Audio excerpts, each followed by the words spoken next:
Welcome to So You Want to Be a Real Estate Agent. This is season 4, Learning from Legends. I'm your host, Meredith Fogel, and I'm really excited to have our guest, Shelby Osborne, with us today. Thank you, Shelby, for joining us. Shelby is a CEO of Five Pillars Nation, and she is geographically located in Charlotte, North Carolina, but she leads a community of agents, oversees a community of agents nationally. And what she's done, I think, is really intriguing and kind of innovative. It's a little different from the traditional team structure or even real estate company structure that we often see evolving, and it's kind of taken on a different form. So I'm excited for Shelby to share how she got where she is and what this format looks like, and how it's working for her. So Shelby, thank you so much for joining us today. Thank you for having me. I'm super excited to be here. Yeah. We're excited to hear from you. All right. So start by telling us. Oh, and I forgot to mention this. I have to mention you are also a podcast host of a podcast called Agent Goldmine. So we'll learn more about that as we go here. But tell us about your background. What first got you engaged in real estate to begin with? Yeah, sure. So I was in the Army for 6 years before getting out of the Army to pursue real estate full time. And what kind of led me to that decision is because in the military, there's a lot of benefits, but also a lot of restrictions and time freedom of choices in your life of what to do are really restricted. And so whenever something like that happens, I feel like most people just go to the opposite, right? So what is the opposite of this amount of control? It's the freedom that, real estate investing hypothetically can provide you. So I got really into real estate investing, this idea of buying rental properties so that way you can make money in your sleep. I was all over BiggerPockets and Robert Kiyosaki books and decided that I was going to get out of the Army so that way I could just buy a bunch of rentals and ride off into the sunset. But it was quick, before I realized that I didn't have the money to do this. And I needed a way to build, acquire active income to fuel my passive income dreams. So I was like, you know what? I'll just get my real estate license. I bet selling real estate will be easy. And then I can just continue to invest. Well, joke's on anyone who thinks that real estate is easy. Hence the whole theme of this podcast. Yeah, exactly. But so that's what I did. I got my real estate license. I got out of the military in January of 2018. And that first year I went full steam ahead for agent life and investor life. And I was the Keller Williams Rookie of the Year for all of North and South Carolina. That first year I closed 48 deals. And acquired 16 rentals by the end of it. And from there, just kept, growing. It was after year 1, decided to start a traditional team, kind of like you mentioned, and grow that way, continue to invest. And over time, it's evolved a bunch of times. Wow. Okay. So let me stop you at that after year 1, because that kind of stuck out for me. You decided to grow a team. Yes. That's pretty quick to grow a team. What was it that made you think, okay, time for a team after year 1? It's so funny that you say that because I remember it was month 9 of my first year when I went to the Keller Williams leadership and was like, hey, I want to start a team. And they were like, oh, that's so cute. They were like, good. Yeah, right. But I was like, no, for real. I think I'm going to do it. And looking back now, I think that I would have done exactly what they did. Been like, oh, that's cute. Because you just don't have usually you don't have the reps or the life experience or the leadership or all of these things. Yeah. But at that point in time, I was on track to closing almost 50 my first year. So I did have some reps, but I also had years of experience in the military with leadership and developing systems and timelines and overseeing communication at all these different levels. Mm-hmm. So I had this, skill set that I didn't even realize at the time that would make it possible. But to loop back to your question, you asked, why basically did you want to start a team? Right. And it was never a dream of mine. When I got out of the military, I was no more overseeing people. I had just got done overseeing these 18, 19-year-old kids who chain smoked cigarettes and drank monsters for breakfast. And I was like, I don't want to deal with people and their problems. But what I found is in my first year of trying to do a lot with my own business and acquire rentals and build a community within my city, I found that there were people who were attracted to that. A lot of people who were in the military or people, not in the military who were like, I want to invest. I want to use my license as a means to generate active income and fuel my passive. Like, let's start this thing. So it was really their ideas coming to me that led me to the decision of, maybe this isn't about necessarily what I want. This is a demand that, and I love these people. So fuck it. Why not? So I think, this is an interesting piece, I think, because what you're articulating, I think, is that the idea to build the team came from something that was kind of like put into your lap in a way and presented to you, but there's also a need there. And it wasn't necessarily your need. It was a need that was coming from other people who saw value in you.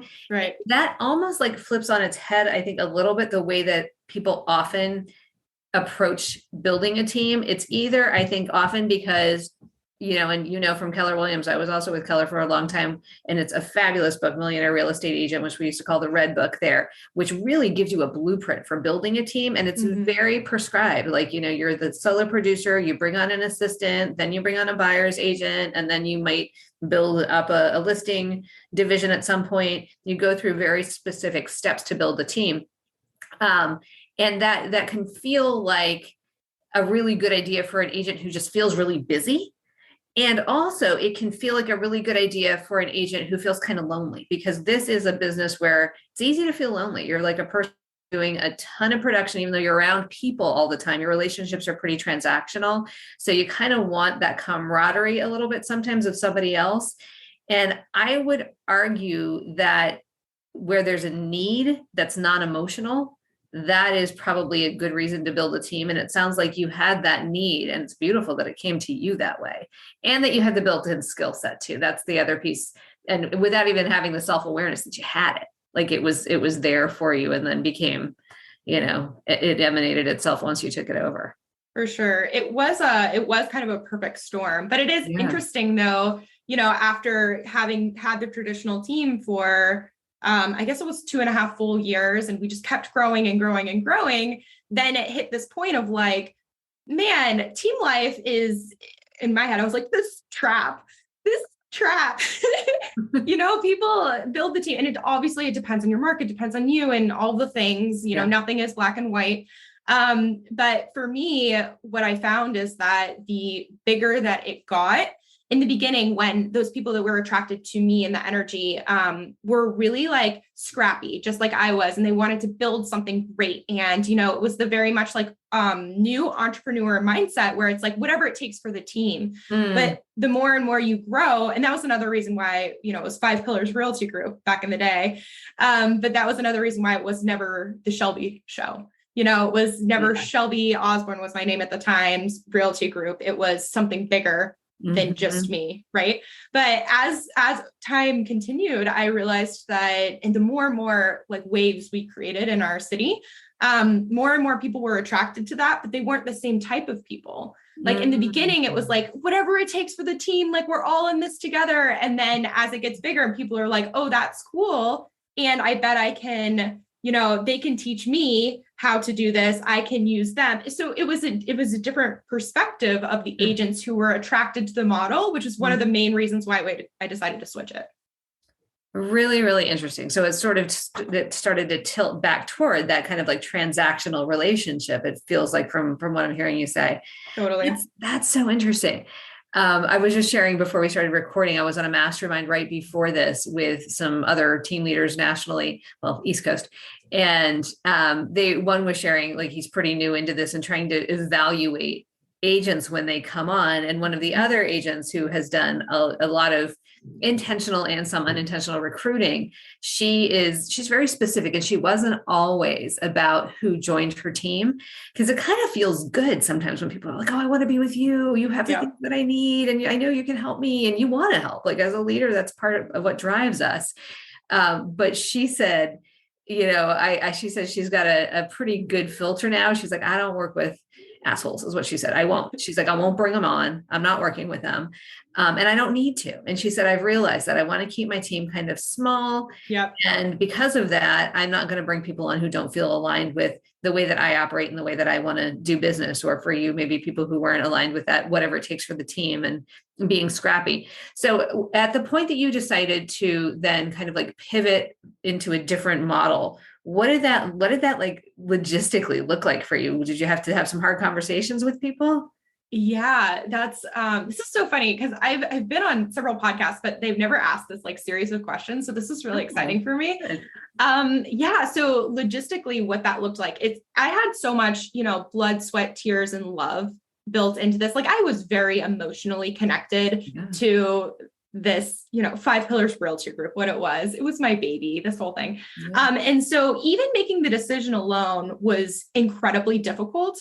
Not just for, I knew it would affect so many people's lives at that point, but also because my identity was very tied into whatever this was, which that's a whole nother conversation. But logistically, what it looked like was I talked to all of my admin first, because what I found time and time again is that the administrative personalities, the ones who are there to follow the structure and the systems and be helpful and all that stuff, are very different than the sales type of personalities. Yeah. And so I loved my admin so much. And so I went to them first and was like, hey guys, like, I cannot do this anymore. I love you so much, but I don't want to leave you hanging at all. So hypothetically, you have these skill sets now. You're transaction coordinators, you're listing coordinators, you can manage projects, you have operations background, like looking at all of them. And I'm like, you guys have skill sets and experiences that you could build your own businesses if you would like that. And honestly, across the board, there was one who didn't. But across the board, what I helped them do was start up a transaction coordinating company, a listing coordinating company. And then my operations, I got her a job with a giant wholesale company within the same industry, same role, all that stuff. So I had them all set up in a way that next I could pivot to the agents and say, hey, look, I know that you guys are fucking big babies. That sounds really bad, but like they're very used to having, everything taken care of for them in a lot of ways. And I was like, hey, don't freak out. You're going to be able to, you don't have to do 50-50 splits anymore. You can keep all of your, which 80-20, we're at EXP at this point. You can keep all of your 80% until you cap. But what you can do instead of, you're like, where's the leverage coming from? Well, you can hire out these new beautiful company owners directly for anytime you need business. Right. So everyone still got to work with each other. It just took me out of the financial overhead of maintaining the admin, and without the, oh my God, please just do what you're supposed to do, salespeople. And so everyone could be grownups. Amazing. Wow. Okay. So I got to ask, did you take ownership in any of those companies that you helped set up? I didn't. I thought about it, but so at this point in my time, I did not want to feel the responsibility for anyone else's successes or failures. Okay. And I did think about that. And I was like, no, because I know it's going to happen. They're so used to coming to me to solve problems as they start up their businesses. It'll still be like, hey, Shelby, hey, what do I do here? What do I do here? And I'm like, at this point, I'm like, no. Yeah, no, that makes sense. And it sounds like this was very strategic. So you were solving a problem that was in front of you. Was there a vision that you had already created that you were working toward at this point? Or was this more kind of like a problem solve? This was a problem solve. And at that point, I honestly didn't know even if I wanted to be in real estate long term. I was very burnt out. And I think a lot of people get this, like top performers as a solo agent into building this like monster of a team, traditional team. And I was just like, oh my gosh, when is it done? When is anything done? Because nothing is ever done in real estate and business. And I've accepted that now. But like, even when you're like, oh, I have this perfect system in place, everything's going to be great. Or this person is perfectly trained. It's perfect for one moment in time. Yes. And then tomorrow happens. And it's a constant, you know what I mean? Yes. Which is fun when like for a while. I think it's kind of for people who are, visionaries and problem solvers, it engages us in a different way, but you're exactly right. It can lead to burnout pretty quickly. So in my head, as you're like talking me through this, I'm thinking, okay, how is she devoting so much of this time to helping, so generously, these other people get traction with these other companies and find a graceful exit path for these people, and still keeping your own business going and your own production going. But at this point in your head, you're like, I might not even do this anymore. Well, I was not much into production at this point in time. Okay. I had followed the Gary Keller, I was doing periodic listings, but I had listing specialists, you know what I mean? So it was very pick and choose. And what I decided to do, because you're like, oh, if you're not in production and you shut down the team, like, how are you making money? Right. So at this point in time, I had 74 rental properties, which is a conversation for another day. Wow. But I also had all of, the leads coming in that I would give out to my team.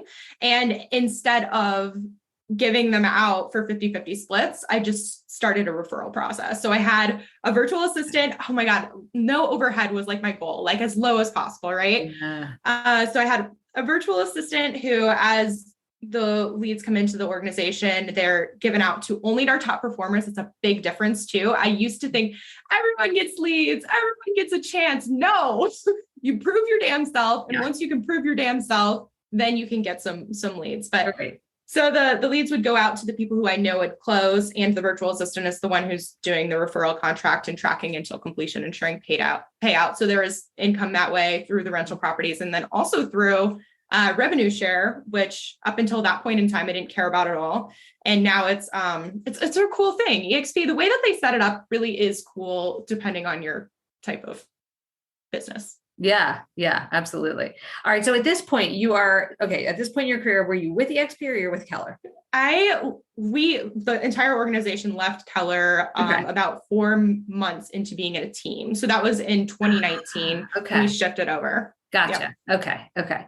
All right. So you're there at this point. You're like, you've offloaded your admin staff. You've kind of transitioned out of production.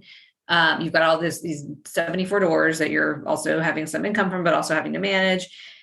And then at this point, are you like, okay, now my mind is open to a vision? Like, how do you get from there to the next milestone? Took a long time. And that's something that I'm always fighting, because I want to have the exact pinpoint goal and the purpose and all of the, because I have a lot of energy. Yeah. And I want to be like focused and directionally honed in on wherever I'm going.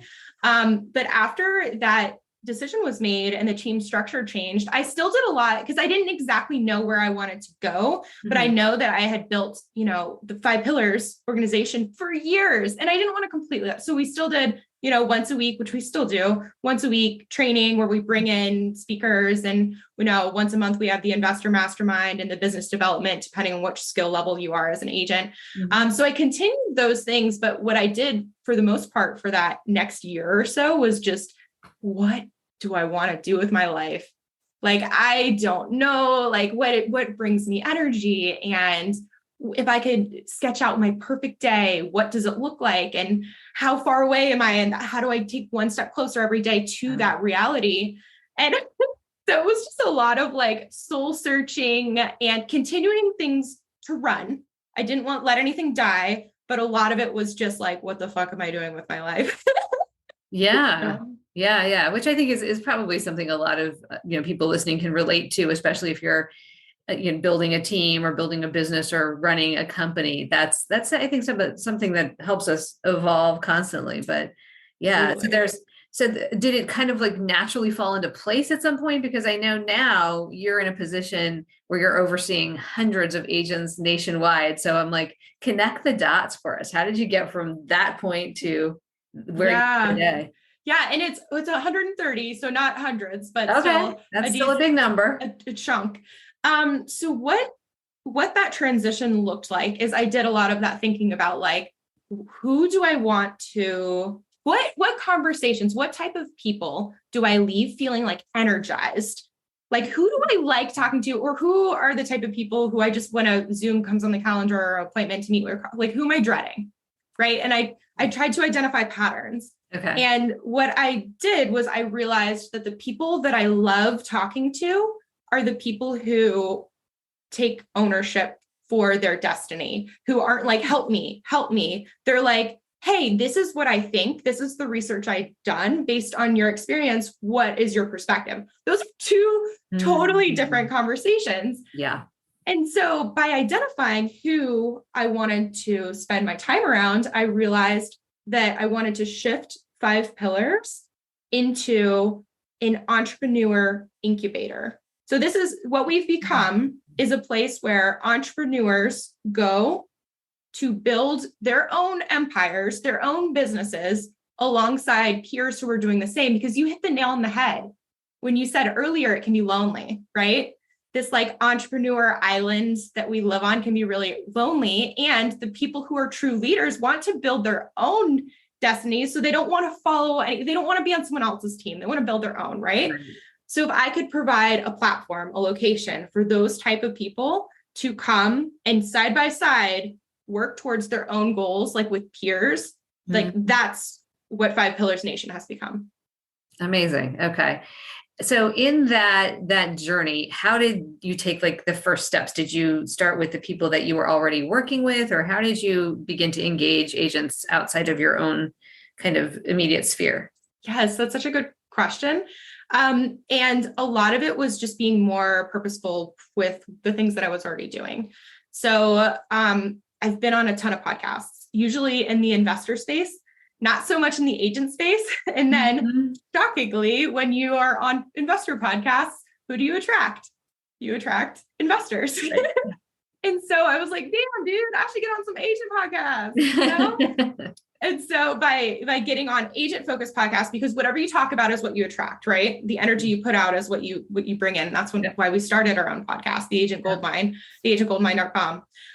But also we are doing like 5 Pillars already does this thing called Pints and Properties, which is a nationwide meetup. It's a real estate meetup. I wonder what that was. Okay. Yeah. So once a month in cities, you know, across the country, there's 24 cities now, 11 different states. We have Pints and Properties events, and you don't have to be a pillar to start one. You can be, you know, anyone, and then they're free. And that's a whole nother conversation. But by getting more purposeful about, you know, at events, like, hey, if you're an agent and you're trying to, you know, either create passive income or build a real business or whatever, we want to talk to you. And then same, you know, with the podcast, we're super not direct. It's like very like value forth, of course, but also like, I want to talk to people who have the dreams and the goals and the energy and the ownership and all of that stuff. And just by putting that out into the universe consistently, it is what you attract. Yeah, exactly. And is anybody like invited to be part of this, or do you have kind of like a filter system for like the 130 that you oversee right now? Yeah. Is there some kind of like a standard or a profile, or is it kind of going back to that gut, who are the people that you like to have conversations with and that energize you?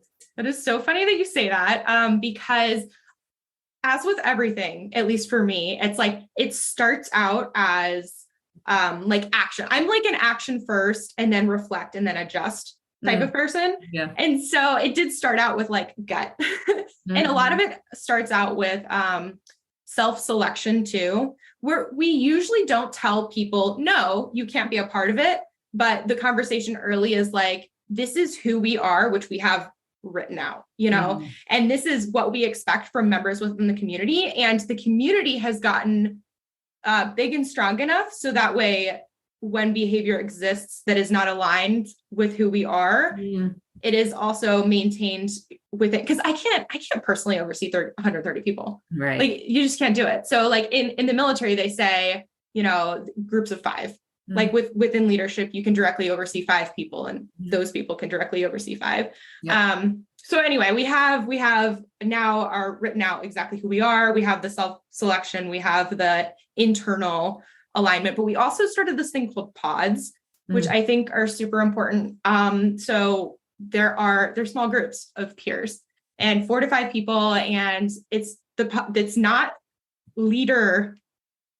top-down led. Right. It's a peer group. Yeah. And that, you know, so by having, and they rotate every 4 months.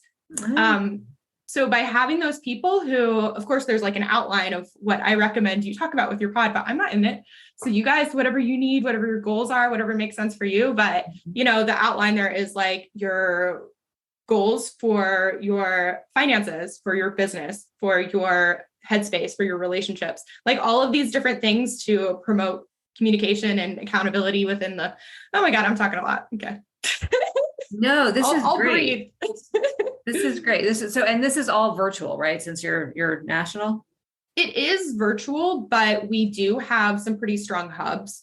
So like Fayetteville, North Carolina is where we were founded. Okay. So, and then in Charlotte is where I am now. And we have like a big hub in Greensboro and in Tucson, Arizona, actually. So wherever there is like a hub, there's also in person. Like next week we have book club and we went to the Whitewater Rafting Center, so it's like a small, within the organization as a whole, there are smaller in person in addition to the virtual. Okay. Gotcha. Okay.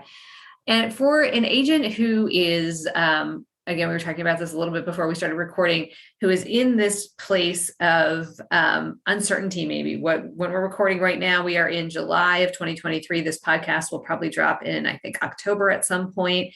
Who knows where the market will be? Yeah. Hopefully we'll have a little bit of an interest rate reduction and we'll have an uptick in inventory. But right now it's a tough market for agents out there.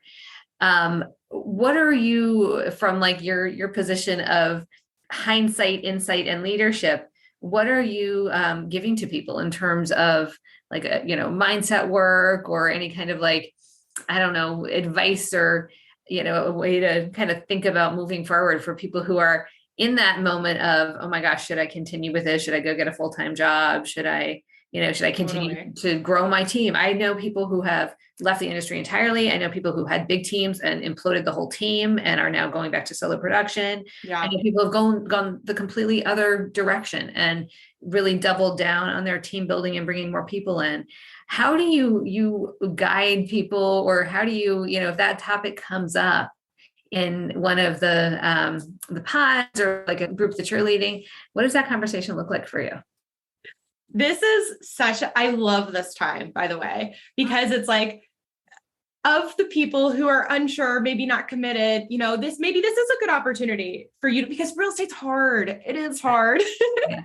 But if you're sure that this is something that you want to do, this is your time because everyone else is leaving. Yeah. The more that you can double down on your efforts, which I can talk about in just a second, that once the market turns a little bit, it will have weeded out so much fluff of your competition and you will have gained so much more of the market share. Yeah. So I'm like, if you're in it, if you know in your heart, this is what you want to do, take every advantage. Now is your time. Yeah, absolutely. Absolutely. And you said you would talk about what are those things? What are you telling people to do right now? Where do you think people should be concentrating their focus? Yeah. So this is another thing we were talking about all the time lately is how I think in real estate agent world as a whole, I don't think that most people believe in actually marketing. So like I've been to a ton of trainings and all this stuff about like lead gen and, a lot of the guidance is like, pick out your phone and have like 5 conversations a day or like, post once on social media, which I'm not saying don't do those things, but I'm saying that if you think of your your real estate agent life as an actual business, and you look out to all of these other businesses out there, they have dedicated people, resources, money devoted to marketing. Yeah. And as agents, we don't ever do that for the most part. And so the conversations I'm having, it's like, do you actually have a repeatable process to generate new business into your business? What are you actually doing? And is it something where you can measure X amount of inputs will generate X amount of outputs? You know what I mean? And so like, whether that's cold calling, it doesn't have to be cold calling, or door knocking, or direct mail, or farming, circle prospecting, like whatever you do, social media, maybe it's content creation, and it doesn't matter. Everything works, but you have to know what your marketing plan is, and you have to treat it like a real business if you want real business results. Absolutely. Absolutely. And for those kind of like high eyes, which if you know the DISC assessment, that's what most buyer's agents at least are, productive buyer's agents, and many productive agents across the board. They are that high eye personality profile, meaning they're really good at relationships, maybe not so good at the details and the business tracking and the KPIs. What do you say to somebody who's like, yes, I know I should be doing that. No, not at all what I want to be doing. Yeah. Different things depending on where they are in their business. So a lot of times, like I am a believer of you double down on your strengths and you leverage out your weaknesses. Yeah.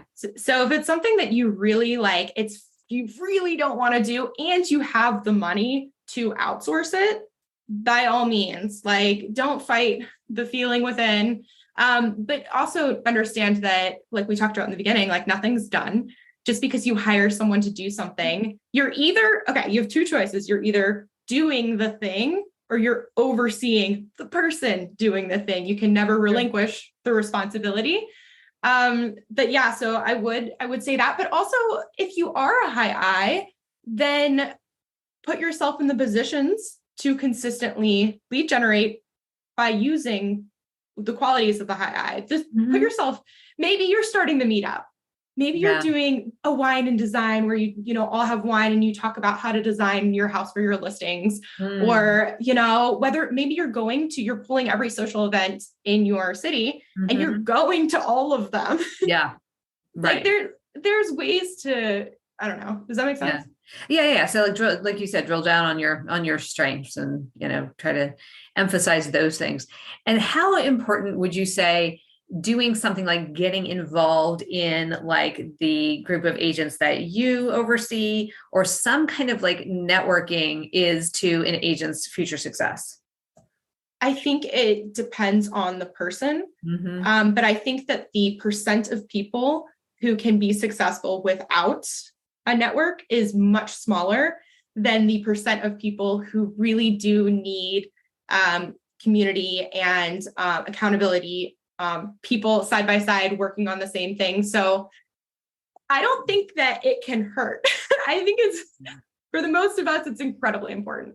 Yeah, I think it's brilliant that you've done what you've done because you've created this community of people who can share ideas, who can grow. I will say I was like killing it as a solo producer and a small team for decades before I discovered the national group of agents, and I'm in several of them now, that I now mastermind and network with regularly. There are so many ideas out there under the sun that I never would have been exposed to. And I thought I had some pretty good ideas, and I probably did. And I've shared some of them, but the willingness of the general real estate community who is successful and who lives in this mindset of abundance and therefore is super willing to share everything is vast. And what we can glean from those people and grow as human beings and as business people is immeasurable. So I think it's great that you're doing what you're doing. And I know it's very much appreciated. I love that you're a part of the communities too, because a lot of people will say, they don't want to share with me, but most people do want to share. Most people do want to help. And if you're around a bunch of assholes, that's okay. Just change your group. You're not with the right, the right people are out there. Yeah. Yep, exactly right. Shelby, this has been amazing. You have given us so much fabulous information. I have a whole page of notes that I've written down from what you've shared with us today. What else? Is there anything else you'd like to share? I know we've probably 4 or 5 more conversations that we could have that we could go in the direction of, but anything else that's relevant to kind of what we talked about today that you'd like to share? I guess I would share is that I am systems oriented. So I have a checklist, cheat sheet, tool, for everything. So if there is something that you heard that you're like, oh, I'd like more about, to the listeners, if you want more information, I want you to reach out to me, and it's as simple as going to our Google Drive and hitting a share link for me to share to you. So don't think that I want to talk to you. I want to help. And that's all I do in my life now. And that's all I want to do. That's awesome. So hit me up. Your joy. And how can people find you? Yeah. On Instagram, you can go to The Shelby Show, or you can go to theagentgoldmine.com and you can listen to our podcast and hit me up on there as well. Amazing. Shelby, thank you so much. This has been phenomenal. Your energy is amazing. And if you're just listening, you got to watch this too. Shelby has the coolest background. I don't know if that's wallpaper or what behind you, but it's very fun to look at. Thank you. Very cool. All right. We also want to thank our podcast sponsors who make the show possible: the Rozek team with Embrace Mortgage, Paul Hersani with First National Bank, Village Settlements, and Peak Settlements. And we want to thank you for listening, and Shelby again for being a fabulous guest today. This has been So You Want to Be a Real Estate Agent. We'll see you next time.